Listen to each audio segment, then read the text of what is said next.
Olá e bem-vindos! Neste vídeo, vamos explorar alguns dos locais que marcaram a repressão e a resistência durante a ditadura militar em Curitiba. Através de estudos dessa época, buscaremos entender as profundas cicatrizes deixadas por um regime que tentou silenciar vozes, mas encontrou a resistência de muitos. Venham conosco nessa jornada.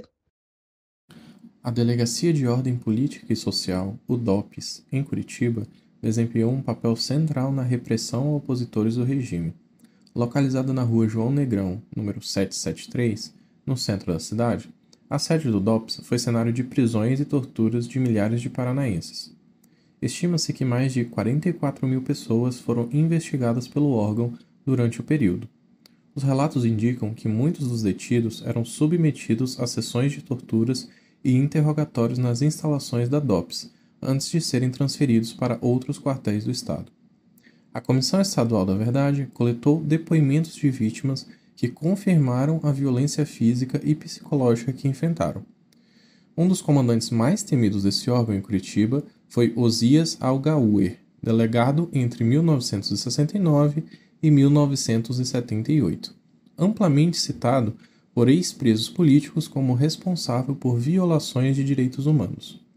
A atuação da DOPS em Curitiba também foi marcada por episódios como a Operação Marumbi, quando o bispo auxiliar de Curitiba, Dom Albano Cavalim, visitou as dependências da delegacia e foi recebido com hostilidade.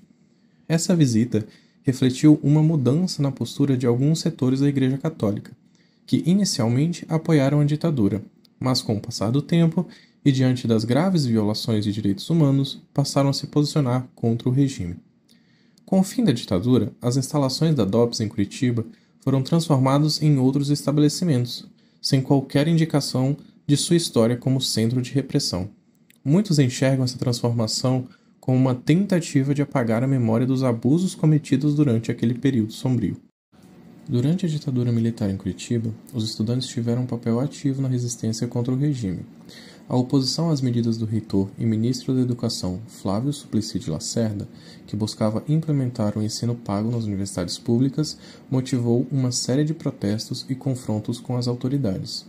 As manifestações estudantis, incluindo a chamada Batalha do Politécnico, revelaram a determinação dos jovens em defender a educação pública e se opor às políticas arbitrárias da ditadura, criando um cenário de mobilização que culminaria em eventos marcantes, como a ocupação da reitoria da UFPR.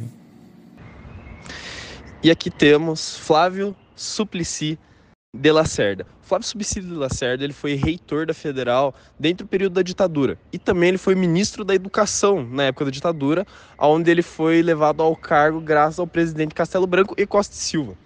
Na época da ditadura, ele foi o nome também de duas leis muito imponentes e bem impactantes, que foi a Lei Flávio Suplicy, a primeira em 1964, que proibia a existência de entidades estudantis como União Estadual de Estudantes, como centros acadêmicos, DCEs, e depois, em 68, ele vai ser o principal apoiador do que vai ser o Tratado MEC-USAID, que vai ser o acordo de tentar privatizar e deixar americanizado a educação acadêmica universitária no Brasil.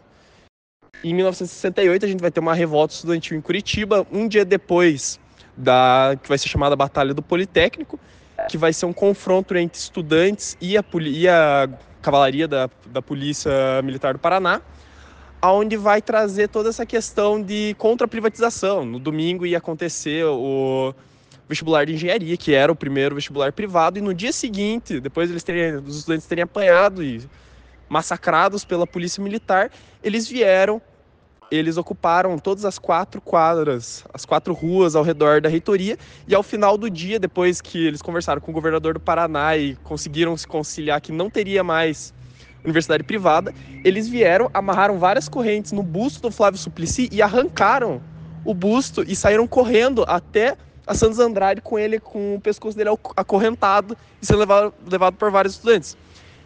Em meados de 2016, 2017, a gente vai ter de volta a queda desse busto aqui arrebentado pelos estudantes novamente. O quartel do 15º Batalhão do Exército, localizado na Praça Rui Barbosa, em Curitiba, também foi um importante centro de repressão e tortura durante a ditadura militar no Brasil, funcionando como uma das principais instalações para a detenção de indivíduos acusados de atividades subversivas.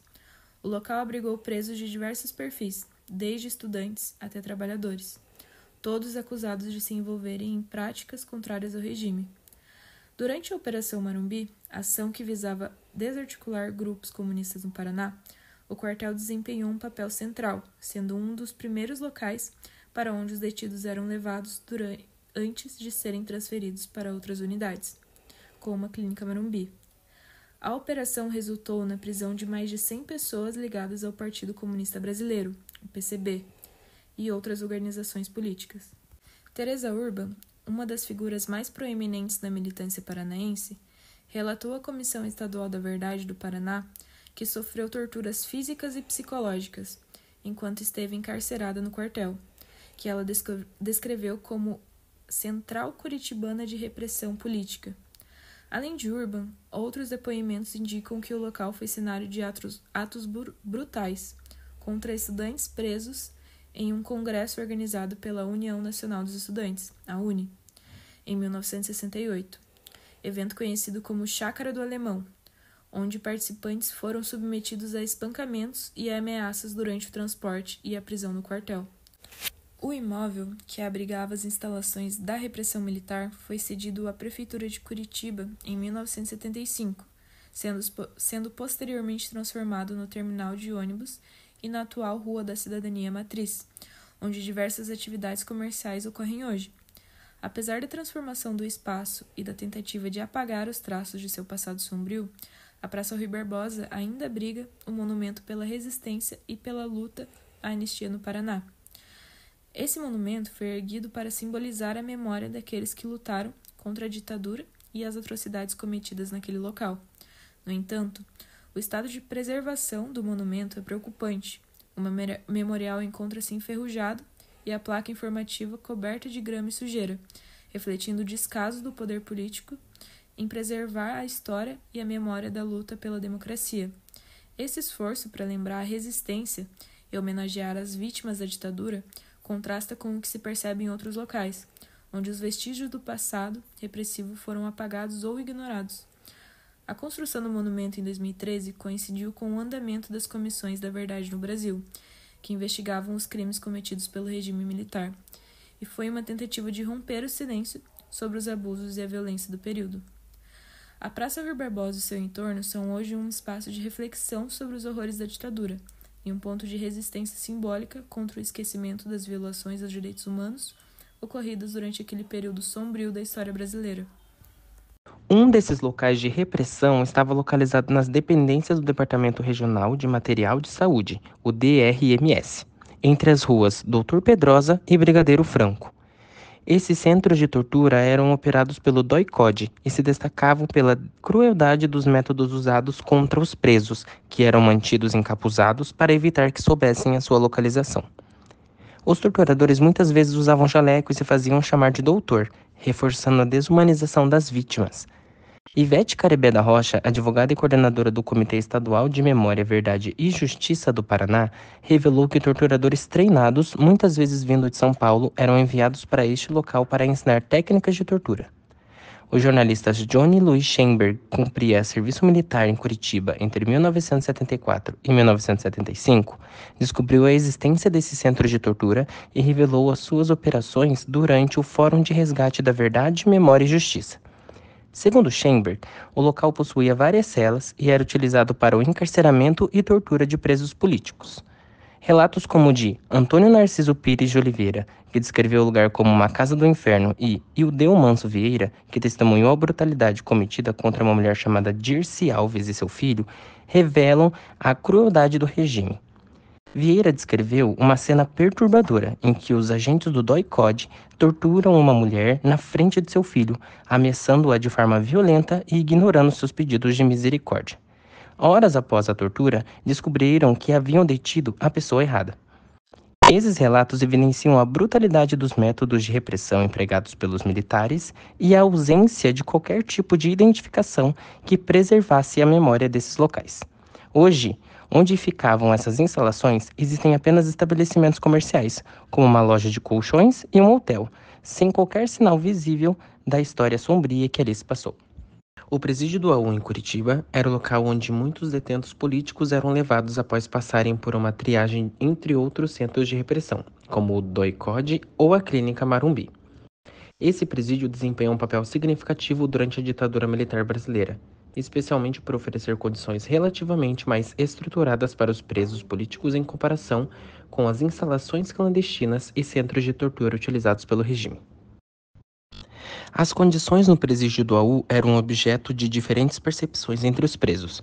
Alguns relatavam situações desagradáveis, como superlotação, comida de má qualidade e higiene precária, principalmente nos primeiros anos de regime militar. Outros que passaram por condições muito piores em centros de tortura acreditavam que o presídio do AU, apesar das suas limitações, oferecia um ambiente mais suportável.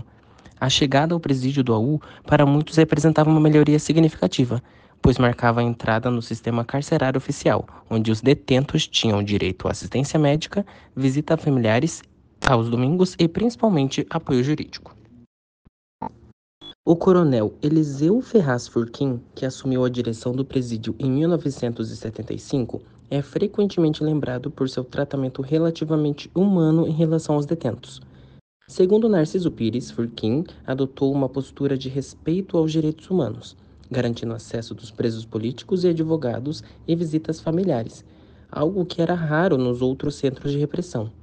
Furquim era descrito como alguém que buscava assegurar que os presos tivessem pelo menos os direitos básicos respeitados, como o direito à fiscalização de juízes e promotores, além de acompanhamento de organizações como a Cruz Vermelha Internacional. Nos relatos, Furquim também narra diálogos que teve com outros agentes do regime, como o secretário da Segurança, general Alcino Pereira Gonçalves, e o delegado Osias Algauer. Ele menciona que tentou convencer essas figuras sobre a inevitável queda do regime militar, argumentando que a repressão estava perdendo o apoio e que qualquer prática autoritária mancharia suas reputações. Segundo Furquim, foi com esse tipo de conversa que ele conseguiu persuadir Osias Algauer e transferir os últimos presos políticos da sede do DOPS para o presídio do AU. O presídio do AU não era apenas um local de detenção, mas também um espaço onde os presos políticos tentavam manter a dignidade e a resistência. Ex-presos lembram-se de atividades como partidas de futebol com bolas de meia, exercício físico e trabalho de manutenção de limpeza do local, como formas de manter a sanidade e a moral.